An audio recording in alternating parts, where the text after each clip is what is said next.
Agradeço mais uma vez a presença do José Cândido Muricy, do Ministério do Esporte, por favor. Bom, obrigado aí. Já vi que a plateia está bem inteirada aí do assunto.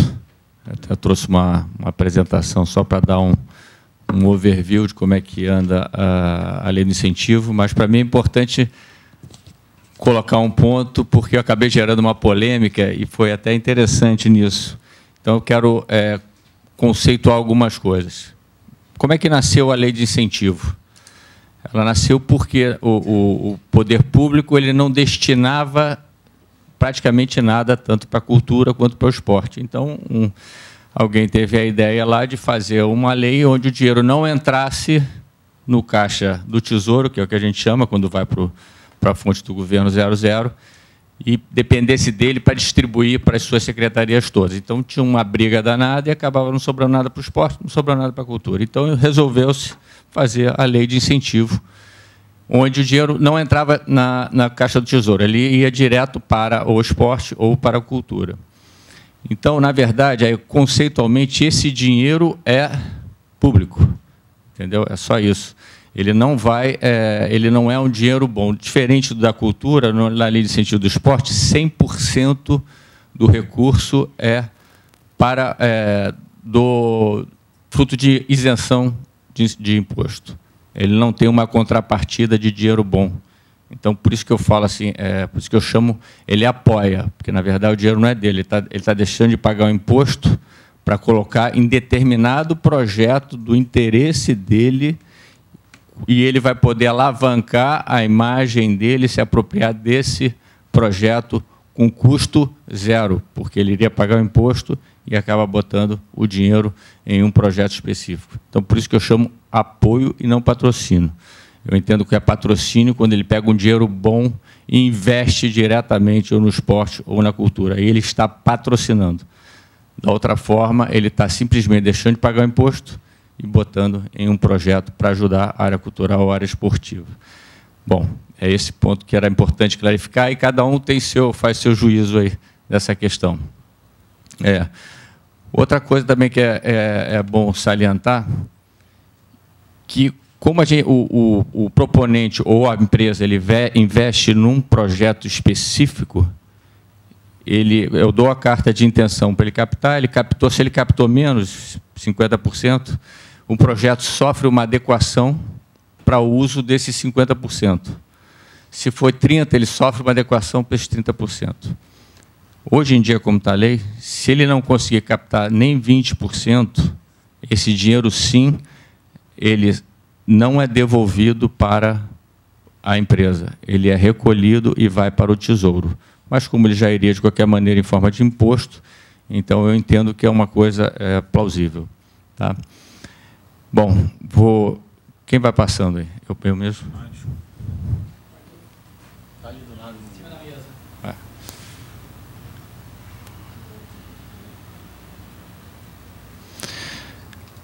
Bom, aqui eu vou passar um pouquinho no organograma de como é que é a diretoria, o conceito histórico, como é que foi o ano de 2015 e as nossas prioridades agora. Então, a diretoria é essa, quer dizer, é pequena, a gente tem 59 pessoas, na verdade, e vocês vão ver mais à frente o volume de negócios que a gente tem. São 2 coordenadorias, uma vê mais ou menos a análise técnica do projeto em si, se ele está aderente à legislação, se ele contém os orçamentos, se os valores estão condizentes com o de mercado. E depois tem uma outra coordenadoria que vê mais a execução, faz a fiscalização e vê a prestação de contas.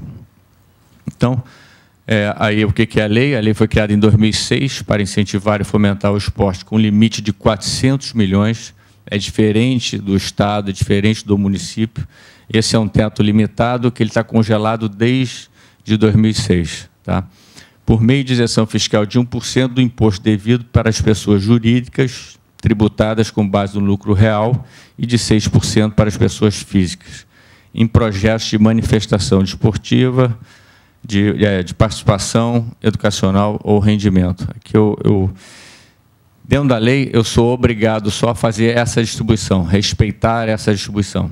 Então, se eu gastasse os 400 milhões, eu teria que respeitar 50% educacional, 25% participação e 25% rendimento. Qual é a diferença? Isso é uma questão também que eu estou abordando agora, que existe uma grande nuvem do que é educacional, do que é participação, do que é rendimento. Participação é aquele que é de graça, é uma corrida, é um passeio, vamos fazer tem um dia sem carro, enfim, a gente apoia e é de graça, todo mundo entra e participa. Isso é um evento de participação. Educacional é todo aquele... vamos pegar aqui uma iniciação à ginástica olímpica, ginástica olímpica, para crianças de 6 a 16 anos, durante o ano inteiro, no clube XYZ. Então, é o primeiro contato da criança com o esporte, vai ter competiçãozinha, vai interagir com os amigos, vai ganhar medalha na competição. Tal. Tem essa questão de competição, mas é muito mais para manter a motivação da criança e ela começar a ter o convívio, relacionamento em equipe, relacionamento com outros colegas, com diversidade, enfim. Então, é uma questão mais educacional. E o rendimento aí é performance, que é realmente competir, representar o país, representar o Estado, enfim. Tá? Bom, o histórico. Então, desde 2007, ela foi promulgada em 2006 a lei, em 2007 começou a valer, e essa foi a evolução que ela veio tendo ano a ano.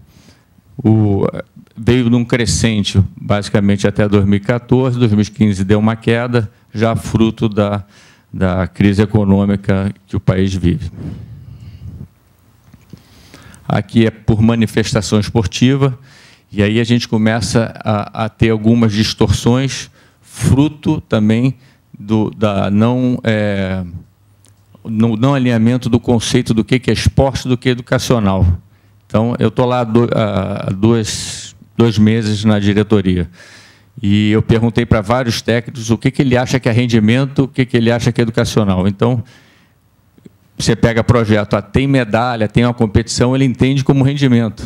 Então, gerou essa distorção absurda que praticamente 50% mais até é referente a projetos de rendimento. Mas não é uma realidade, é uma distorção que a gente vai ter que corrigir. Mas, de qualquer maneira, se a gente ver o conceito, como veio sendo analisado, tem um padrão maior para rendimento, que entram os eventos esportivos, aí que tem um peso grande nos valores investidos. A evolução dos projetos. Aqui é uma questão importante, porque a gente recebeu, lá no final, 1.534 projetos de 2015, sendo que 382 foram reprovados de cara, ou seja, a pessoa o proponente, ele não tinha certidões, ele não tinha, vamos dizer, habilitação técnica para promover a proposta que ele estava apresentando, ou seja, ele não estava habilitado tecnicamente para executar aquele projeto. Então, de 1.534, na verdade, esse azul aqui é o que acaba entrando e eu analisando dentro da diretoria. 1.152, se olhar a média, mais ou menos, por ano, eu tenho mais ou menos 1.000 projetos para analisar e, com isso, dar a carta de intenção que ele sai para captar.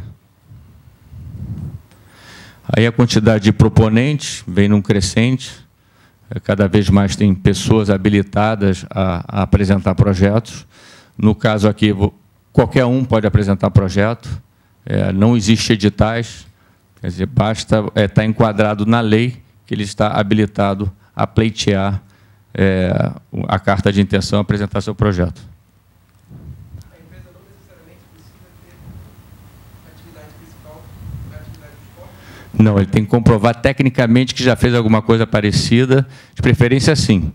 Mas quando ele não tem, ele tem que apresentar capacidade técnico-operativa.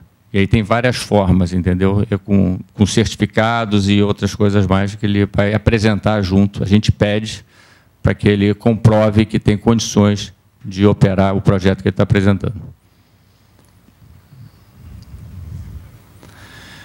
Aqui é a quantidade de incentivadores que a gente veio tendo, veio crescendo, caiu exatamente ali em 2013, 2014, pela crise.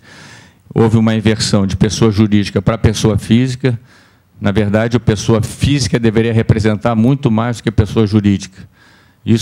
Essa inversão ali foi até uma questão bem interessante que o Flamengo está fazendo, é um projeto muito interessante. Ele pegou o sócio-torcedor e montou uma página lá e diz o seguinte: você que é sócio-torcedor, você quer pegar 6% do seu imposto de renda e investir no projeto A, B e C, ele discrimina os projetos. Então, os sócios-torcedores começaram a botar o dinheiro, veio botar no imposto, eles começaram a botar nos projetos do seu clube. E isso alavancou muito a quantidade de pessoas físicas. Provavelmente, a ideia é pegar essa expertise, esse exemplo de sucesso e replicar para os outros clubes. Bom, aqui a gente já começa a entrar numa coisa bem interessante, porque eu dou carta de intenção, a pessoa apresenta o projeto, eu dou carta de intenção referente ao valor total do projeto. Então, vocês podem ver que o valor ali em 2015 foi de quase 690 milhões. Só que quando ele sai no mercado para captar, buscar o parceiro para financiar aquele projeto, a realidade é outra. E ele consegue muito menos do que ele pleiteou. Então, ele consegue mais ou menos 33%, na média. Aí, o que acontece? O projeto volta para a diretoria e lá a gente readequa todo o plano de trabalho dele, todo o escopo para ele poder usar o recurso menor do que ele tinha planejado. Aqui, o ano de 2015. Então, aqui é uma pizza onde diz quais são as formas jurídicas, a natureza dos proponentes, que apresentam o projeto. Então, tem institutos, confederações, ONGs, associações. O que chama muita atenção aqui é isso aqui, ó. Tanto federações de esporte quanto prefeitura e universidade, eles praticamente não apresentam nada e tem um potencial enorme. Por quê? Porque você imagina uma PUC, uma FGV, a quantidade de empresários que têm filhos que estudam ou que estudaram e que poderiam ser apresentados vários projetos ali, incentivados, onde eles poderiam estar renovando campos, promovendo várias ações esportivas dentro das suas instalações. Aqui a gente tem uma lista dos maiores proponentes que mais apresentam projetos, né?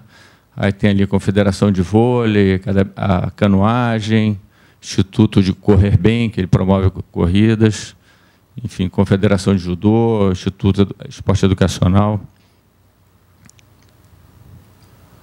Aqui a gente já tem os maiores incentivadores, né? Aquela pergunta dela tem no site também quais são os maiores incentivadores.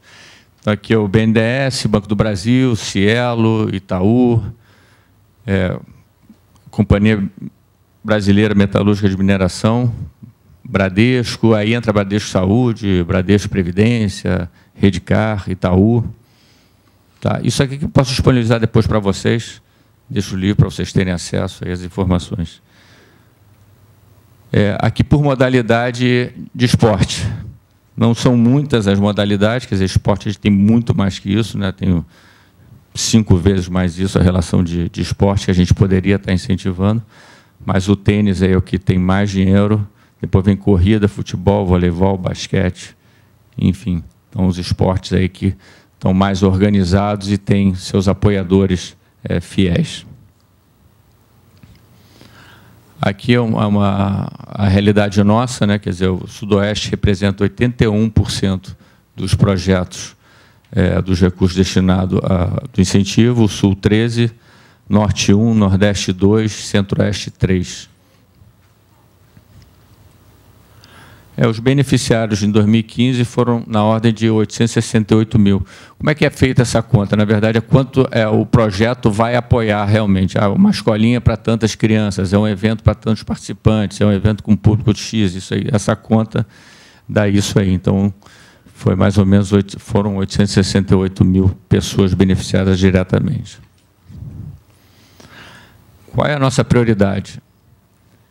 Não sei se ficou claro ali, o ano que a gente mais arrecadou foram 254 milhões, eu tenho um teto de 400. Eu não atingi esse teto até hoje. E aí a gente se perguntou por que eu não atendi esse teto. Então, a maior dificuldade realmente são os proponentes dos projetos acharem seus apoiadores para financiarem esses projetos. Então, número 1, tentar mudar a lei de 1% para 3%. Diferente da cultura, que são 4%, a gente é 1%. Existem 2 projetos tramitando, um no Senado e um na Câmara. A ideia agora é fazer um mutirão e ir lá, tanto no presidente do Senado, tanto no presidente da Câmara, para fazer uma pressão para que esses projetos possam ser aprovados, que é um projeto de lei. Acessar novos apoiadores é outra coisa, a gente percebe que são sempre os mesmos. Quem conhece o mecanismo, quem já usou, ele fica fiel a ele. Lógico, ele está deixando de pagar imposto e está investindo num projeto esportivo que expõe a marca dele. Então, é um custo, é uma verba de marketing de graça. Então, tem todo o interesse. Agora, quem não conhece fica com medo da relação com o governo, fica com medo de achar que vai se expor ao fisco, enfim, tem medo da questão da prestação de contas, como a Tatiane colocou. A outra coisa é aprimorar a Portaria 120. A Portaria 120 ela é que rege, regulamenta, na verdade, como é que isso vai funcionar. Então, a gente já está criando... ela deve sair até daqui a, no máximo, 10 dias, 15 dias, a gente deve estar publicando uma nova portaria, onde a gente vai dar mais dinheiro para o captador, mais dinheiro para o cara que faz o projeto, mais um pouquinho de recurso destinado à atividade meio, o quê? Para facilitar o trabalho profissional do apoiador, do proponente. A ideia não é criar um ganha-ganha. Não adianta que ninguém vai fazer projeto bacana, correr atrás de patrocinador por filantropia. Ele tem que ganhar e tem que ganhar bem. E, por último, adequar o nosso sistema existente. Ela falou que a Tatiane falou aqui com o problema do sistema deles. Lá o nosso é a coisa mais bizarra do mundo. Nunca vi nada tão ruim na minha vida, sem brincadeira. E a gente agora já estamos fazendo uma licitação para melhorar esse sistema e melhorar a forma como vocês vão se relacionar com a gente, como os proponentes se relacionam com a gente, dando mais transparência. Quanto que são os tetos para elaboração? Quanto é que vai ficar? Vocês estão propondo? Vamos lá. O teto é 400.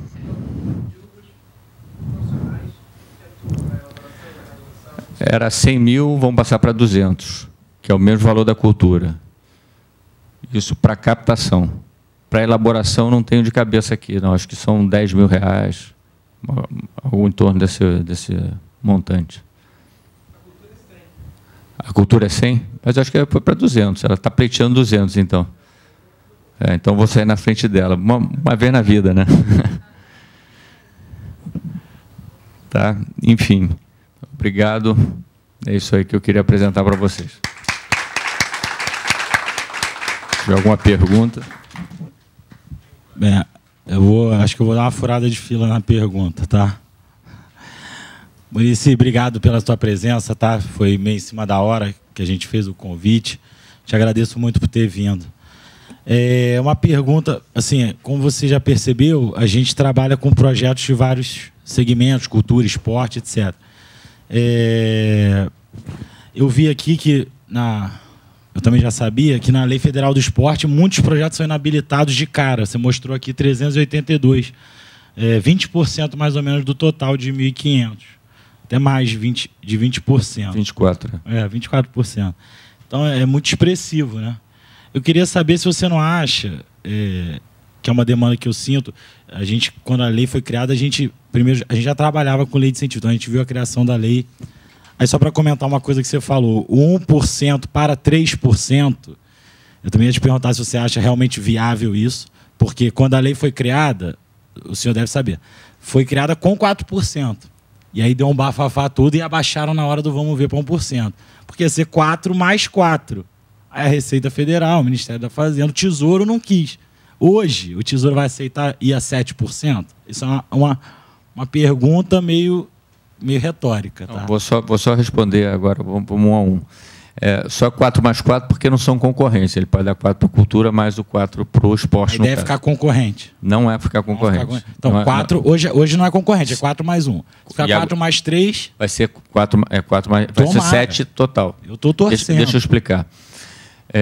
Qual é a oportunidade? Primeiro, o momento que a gente vive, que veio as Olimpíadas, Jogos Paralímpicos, então é um momento que está todo mundo nessa comoção, né?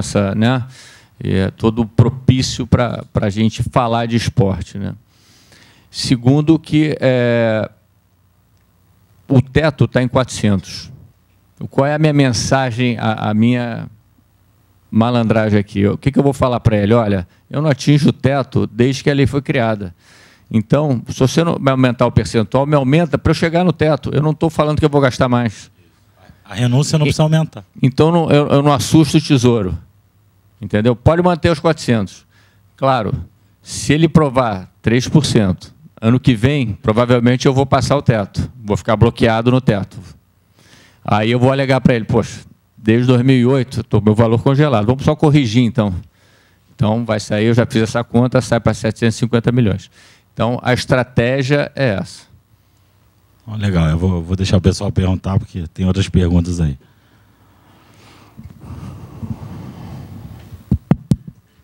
Bom, queria agradecer aí pela palestra, foi muito elucidativa, muito bacana. Queria lembrar que se ficar 4 mais 3, não vai ser o total de 7%. A gente tem o PRONAS, tem o PRONON, tem o Fundo da Criança, Adolescente e do Idoso também. Então, se é pra... Acho que vai a 11 total. Acho dessa... É isso aí, que é bem bacana, a gente está vendo, é uma evolução bem significativa aí da ferramenta que a gente já vem acompanhando há algum tempo. Fala-se muito do dinheiro ser público, do dinheiro ser privado, a gente viu um breve embate em relação a isso. Eu acho que todo mundo aqui está familiarizado com a premissa de Pareto. Na natureza, 80% das consequências vem de 20% das causas. Então, eu queria saber se vocês têm alguma noção de quanto de adimplência a lei gera. Esse é um ponto muito importante. Eu, particularmente, tive a oportunidade de participar do processo de elaboração da lei municipal do Rio, não dessa lei, da outra lei, com o procurador do município, Paulo Mendonça, e queria entender e saber qual é a visão do Ministério em relação a isso, até porque, como se falou muito aqui da crise, acho que uma das primeiras coisas que as pessoas deixarão de pagar é os seus impostos. Então, para a empresa poder fazer esse tipo de patrocínio, fazer uma ação de marketing com 4%, com 3%, ela tem que adimplir com 97% dos impostos. E as pessoas estão deixando de comprar comida, de pagar funcionário e estão adimplindo com os impostos. Então, acho que esse é um ponto relevante para ser colocado sempre, até porque é um dos instrumentos no planeta mais eficientes de arrecadação, é você dar 3%, 5% de benefício para aquele que adimple, principalmente porque são os grandes contribuintes, e como a Tatiana falou na fala dela aqui, é quem paga ICMS que sustenta o Estado. Então, vamos ser sinceros, a gente sabe que o pequeno negócio ele colabora bastante, mas é o grande contribuinte que mantém a máquina funcionando. Então, a minha pergunta de maneira objetiva qual é a visão do Ministério em relação a isso? E há algum tipo de visão nesse sentido? Ou isso foi uma coisa que ficou lá atrás com a concepção da lei? O Sérgio Paulo Rouanet, há muito tempo atrás, quando criou, ele tinha essa visão, mas parece que com o tempo isso se perdeu, né? Deixa eu ver se eu entendi a tua pergunta. Quer dizer,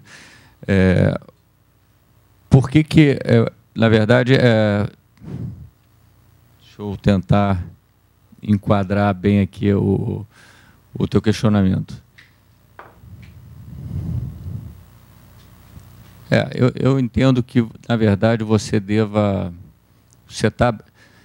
quando você desonera, quando você tira o recurso que você estaria botando para o Estado para ele poder investir em melhoria na condição de educação, cultura, de educação, de segurança, saúde, você passando para o Estado, para o esporte, você está, na verdade, investindo em tudo isso.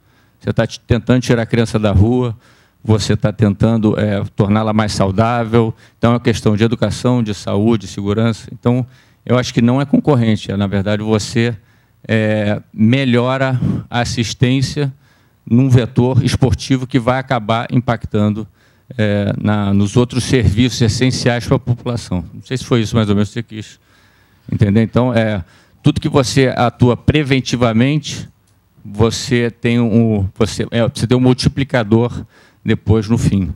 Então, vale muito mais a pena você atuar na prevenção, investindo no esporte para educar melhor, para tirar na rua, para prover principalmente saúde. Mais alguém? Vamos lá.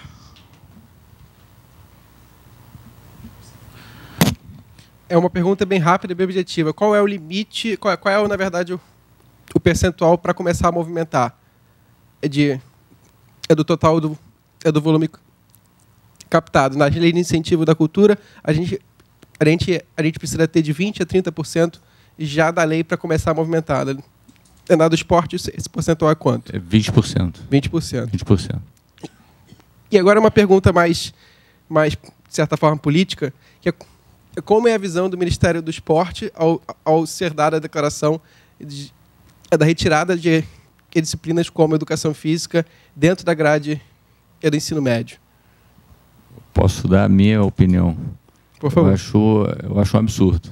Eu acho que deveria fazer, sim, parte do currículo educação física. Enfim, não entendo como que um país que quer apostar, quer se tornar uma potência, ele não investe no esporte, não investe na cultura, porque isso foi o que a gente acabou de falar, ele vai se refletir em todas as outras áreas essenciais, vamos dizer assim, onde a gente gasta muito dinheiro e talvez até mal gasto. Vamos lá. Oi, boa noite. Eu sou profissional de educação física e a minha intenção é mais essa questão da lei de incentivo.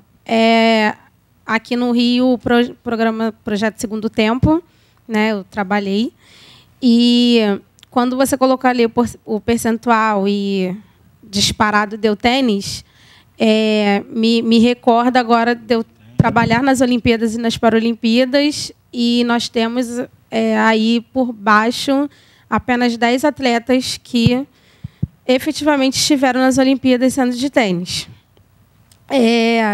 A gente não vê esses projetos de tênis. Aqui no Rio, a gente só tem 2. E, assim, eu não entendo esse disparate de tênis. Eu queria entender se a gente vai basear o maior fluxo em outros esportes.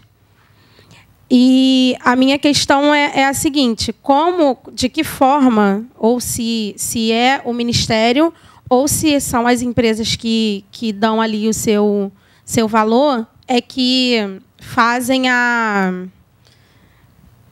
revisão disso, essa observação.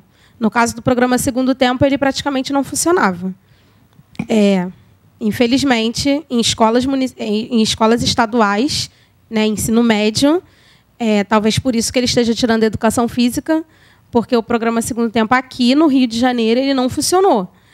Então, assim, eu queria entender essas duas questões. Como que vocês fazem essa revisão, se são vocês do Ministério ou se são as empresas que patrocinam. E essa questão do tênis, talvez você possa me dizer. Talvez nos outros estados tenha, não sei. Vamos lá. Primeiro, a questão vamos começar pelo Segundo Tempo. Eu não trabalho no Segundo Tempo, isso é da Secretaria de Alto Rendimento.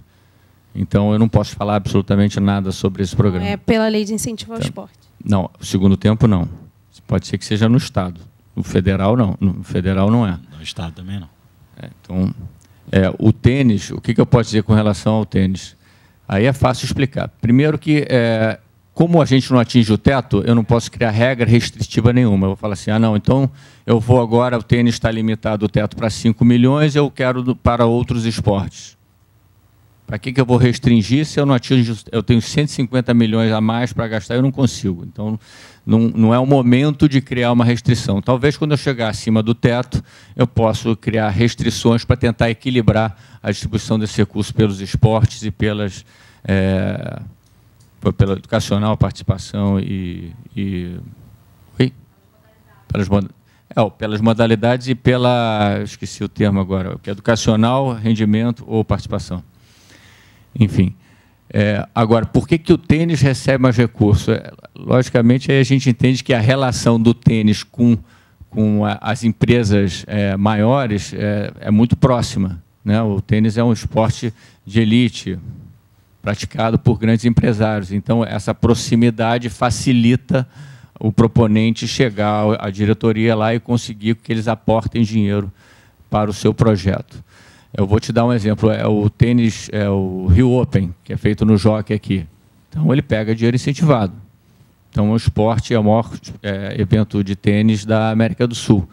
Então, aí você já vê que tem um volume enorme, que é maior que os 10 últimos esportes que estavam naquela lista ali. Então, só nisso ele já alavanca ele